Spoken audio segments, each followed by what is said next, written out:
सुनाओ IRCON international limited अब देखिए 150 रुपए का भाव देखने को मिल रहा है एंड एक अच्छी खासी तेजी हुई थी, बट यहाँ पर थोड़ा सा डिस्काउंट कर गया। मार्केट के फैक्टर्स भी हैं। Hi, this is Dev and watching Traders Diary. क्या ये स्टॉक वापस से एक रिकवरी हमें देखने को मिल सकती है? लेकिन अगर आप देखें प्राइस बहुत दूर का है, 350, एंड ये 2024 की जो स्टोरी है वो हमें पता है कि हुआ क्या था पीएसयूज के अंदर।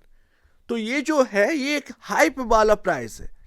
यहां पर अगर कोई लेकर फंसा है तो बॉस यहां पर ना आप हाइप में फंस गए हो। फंडामेंटल बेसिस पर ये स्टॉक वहां पर नहीं होना चाहिए था, लेकिन पहुंचा दिया गया। तो बेसिकली अगर आप देखें आज की डेट में भी ऐसे कोई फंडामेंटल नहीं है इसके कि वापस से 350 रुपए एकदम से पहुंच जाए। बहुत कुछ चाहिए, लेकिन आप इंट्रिंसिक वैल्यू देखिए। आपको ये सुनकर ना काफी ताज्जुब होगा।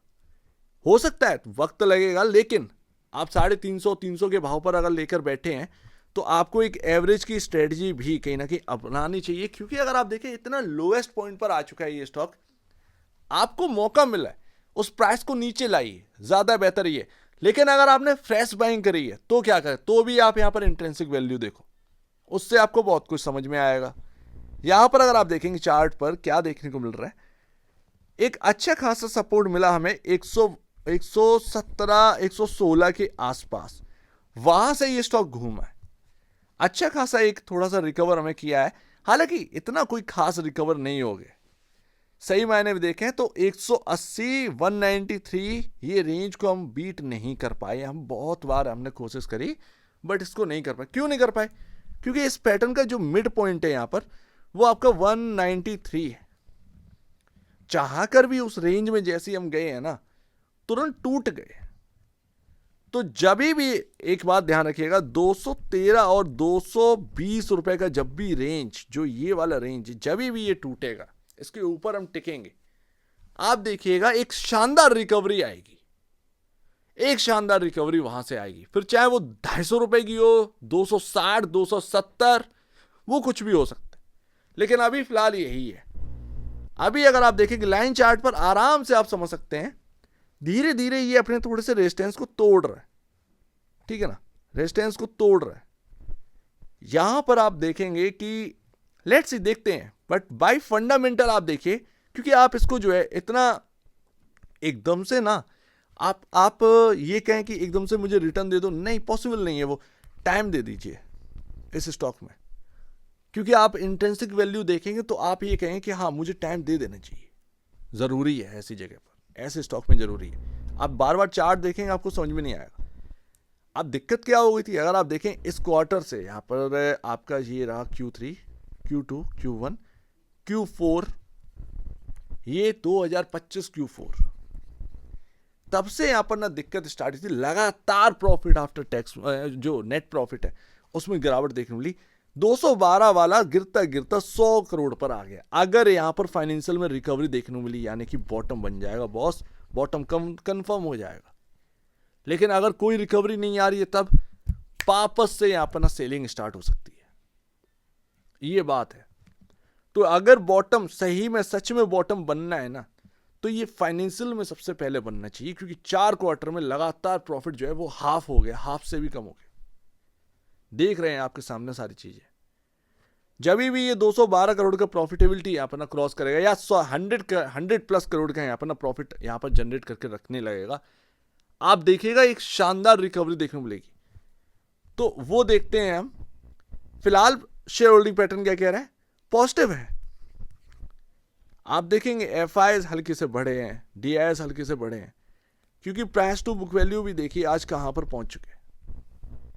इंट्रिंसिक वैल्यू अब ये इंपॉर्टेंट है। देखिए वर्स्ट केस सिनेरियो के हिसाब से देखेंगे तो ये स्टॉक अभी 39 करंट भाव के हिसाब से 39% यहां पर ना ओवर वैल्यूड है।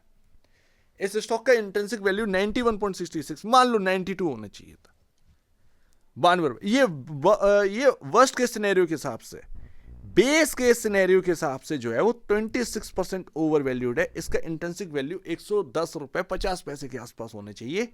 आप हैं 148 पर, बहुत ज्यादा यहां पर ना आप ओवर वैल्यूड नहीं है बेस के सिनेरियो के हिसाब से। बेस्ट के सिनेरियो के हिसाब से अगर आप देखोगे तो सिर्फ 1% यहां पर ना आपको इंट्रिंसिक वैल्यू बता रहा है कि 1% आप ओवर वैल्यूड है, यानी कि यहां पर आप न्यूट्रल है बेस्ट केस सिनेरियो के हिसाब से।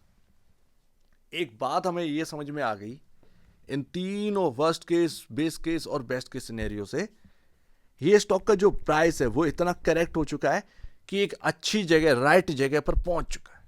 ये बात तो आप समझ लो, यहां से कोई बहुत बड़ा रिस्क नहीं है।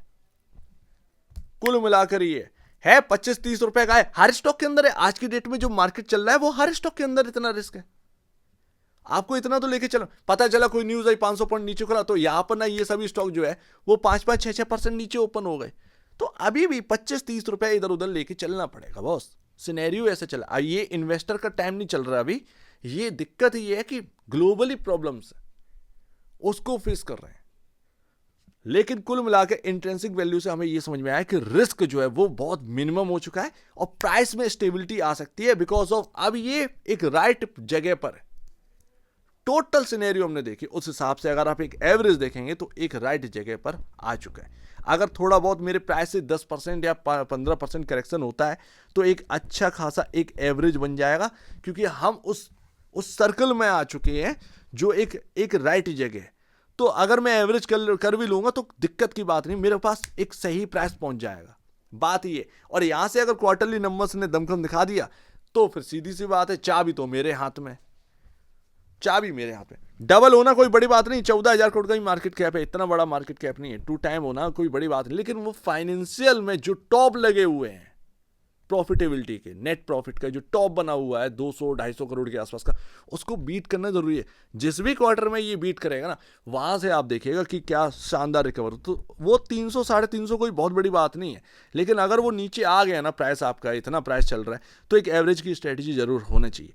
22.85 का पी रेशियो अगेंस्ट 21.74, यानी कि कंफर्ट नहीं है, हम न्यूट्रल हैं अभी। 2.15 टाइम प्राइस टू वैल्यू पर ट्रेड कर रहा है, यहां पर थोड़ा सा कंफर्ट है, ध्यान रखिएगा। लेकिन आप एक बात ध्यान रखिएगा, ये Q4 ने अगर बेहतरीन नंबर्स दे दिए तो फिर यहां पर ना आप ये समझिएगा, और नंबर अच्छे आने हैं, जहां तक है नंबर अच्छे आने हैं, मार्च के नंबर अच्छे ही आते हैं। PSU का उठा के देख लीजिएगा, मार्च के नंबर जो है वो अच्छे ही आते हैं। तो यहां पर कंफर्ट आएगा, वो आपको हेल्प ही करेगा भाई। 2.22 टाइम प्राइस टू वैल्यू पर इरकॉन है। RVNL 6.52 time. RVNL देखो 12 गुना घूम रहा था बॉस, नंबर अच्छे आ नहीं रहे थे, क्रैश हो गई सारी चीजें। बट इरकॉन जो है ये क्रैश तो हुआ, लेकिन अगर आप देखोगे तो एक राइट जगह पर तो मिल रहा है। बात तो ये है, RVNL का इंट्रिंसिक वैल्यू उठा के देखेंगे बहुत बहुत अलग है। तो इरकॉन में फिर भी एक रिस्क रिवॉर्ड है वो फेवरेबल में आ चुका है। पी रेशियो 23.56 है एंड RVNL यहाँ पर 55.86 पर। दोनों में बहुत बड़ा अंतर है, दोनों में बहुत बड़ा अंतर है। फिलहाल आपको क्या देखने को मिल रहा है, हमें जो देखने को मिला है वो 149, हमने जो है 160 के आसपास टॉप बनाया है, और उधर मूविंग एवरेज है 163 के आसपास। लेट्स सी, देखते हैं आने वाले दिनों में क्या होता है। अभी 140 रुपए पर आपका मूविंग एवरेज है 50 डे में, जो कि काफी इंपॉर्टेंट है, बहुत इंपॉर्टेंट है 140, और पैटर्न के हिसाब से 142 ये काफी इंपॉर्टेंट है। तो ध्यान रखिएगा, यहां पर ना अभी एक 50 डे में जो है वो माफ करिएगा 100 डे में जो है वो कुछ पैसों में 50 से 60 पैसे जो है ना उसका नीचे क्लोजिंग हुई है। लेट्स सी, देखते हैं कि अब ये नेक्स्ट वीक कैसा है, यहां पर ना रिएक्ट करता है। यहां पर ना देखना जरूरी है, थोड़ा सा नेगेटिव साइड आपको देखने को मिल सकता है, बट वो 142 ध्यान रखिएगा, 142 140 ये आपकी मजबूत जगह है। तो अभी ये बीच में अटका हुआ है स्टॉक, अभी ये बीच में अटका है, बट बाय फंडामेंटल बेसिस पर अगर आप पोर्टफोलियो में ऐड कर रहे हैं इस जगह पर, तो बॉस ध्यान रखिएगा कि एक राइट जगह पर ये स्टॉक आ चुका है। थोड़ा सा रिस्क है, हल्का सा मामूली सा इंट्रिंसिक वैल्यू का आप समझ रहे हैं, इंट्रिंसिक वैल्यू आपको बता रहा है कि हम एक राइट जगह पर आ गए हैं। थोड़ा बहुत अगर आपको करेक्शन देखने को मिले तो अगर आप खरीद कर बैठे हैं तो उसको एवरेज करके अपना जो है प्राइस सही कर सकते हैं, फ्रेश एंट्री वाले।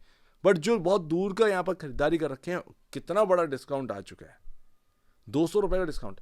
अगर आप इस जगह पर एवरेज करेंगे, अपना प्राइस नीचे लाएंगे, तो कहीं ना कहीं आपका रिटर्न बन भी जाएगा। अगर आप वेट करें कि नहीं मेरे भाव के आसपास पहुंचे तब देखेंगे, तो आप क्या ही कमाओगे। बात ये है, एक तो हाइप थी, उसमें हाइप में बहुत लोग फंस गए, वेल्थ बहुत लोगों की खराब हुई है उस हाइप में, तो इस बात को आप समझेंगे। लेकिन कौन इंट्रिंसिक वैल्यू के हिसाब से समझ में आ रहा है कि एक राइट जगह पर आ चुका है, उस सर्कल में आ चुका है जो एक सही जगह है। सो उम्मीद है काफी कुछ आपको समझ में आया होगा। वक्त दीजिए स्टॉक को, यह वक्त इन्वेस्टर का नहीं है, पोर्टफोलियो बिल्डअप का है। पोर्टफोलियो बनाओ और जैसे ही मार्केट सही होगा यही स्टॉक आपको जो है ना अच्छे रिटर्न देंगे, जो फंडामेंटल बेसिस पर सही दिख रहे हैं। अभी इन्वेस्टर का वक्त नहीं है। यहां आपने 10% कमाया, पता चला कोई खबर आई, तुरंत 5% उसमें चला गया, 6% उसमें चला गया, तो इन्वेस्टर के हाथ में अभी कुछ है नहीं है। ये मान के चलिए किसी भी स्टॉक के अंदर नहीं है इन्वेस्टर के हाथ में। अभी इन्वेस्टर का टाइम ही नहीं चल रहा है, ये चल रहा है टाइम पोर्टफोलियो बिल्डअप का। चुपचाप से बनाते जाओ। सो उम्मीद है कुछ आपको समझ में आया होगा। एक बार निवेश से पहले आप बेचने से पहले अपने ब्रोकर एडवाइस से जरूर सलाह लीजिएगा। खुद की स्टडी करेगा, उससे बेहतर कुछ भी नहीं है। खुद की स्टडी मस्ट है, तो आप दीजिए वीडियो देखेंगे। बहुत धन्यवाद दोस्तों।